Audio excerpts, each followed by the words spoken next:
Mikey. Slow down, slow down. Qadrdonlar, xudo ko'rsatmasin, lekin yo'l transport hodisasiga uchrab qoldinglar. Shunaqa payt nima qilish kerak? Birinchi o'rinda o'zingiz hamda yo'lovchilarning sog'-omonligiga ishonch hosil.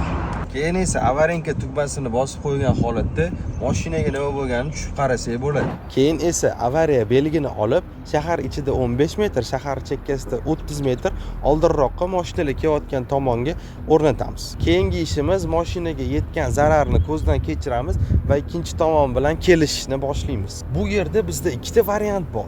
Birinchisi GAI chaqirish, ikkinchisi Yevroprotokol tuzish. Yevroprotokol tuzib bo'lmaydi agar yo'l transport hodisasida ikkitadan ortiq ishtirokchilarimiz bo'lsa, jabrlanganlar bo'lsa va sug'urta polisi bo'lmasa. Bu yerda bitta narsani yaxshilab eslab qolish kerak. Agar aybdor tomon aybini tan olmayotgan bo'lsa, srazu GAI xodimini chaqirib olishimiz kerak. Iltimos, agar avtomobilingizga yetgan zarar juda ham katta bo'lmasa, aybdor tomon bilan kelishib Yevroprotokol tuzing va tirbandliklar yuzaga kelishini oldini oling. Lekin men baribir GAI chaqirishinglarni maslahat beraman. Agar nimagaligini bilmoqchi bo'lsanglar, kommentga yozinglar, отдельный video olamiz bu haqida. Foydali ma'lumotlarni o'tkazib yubormaslik uchun Resultkarga obuna bo'ling.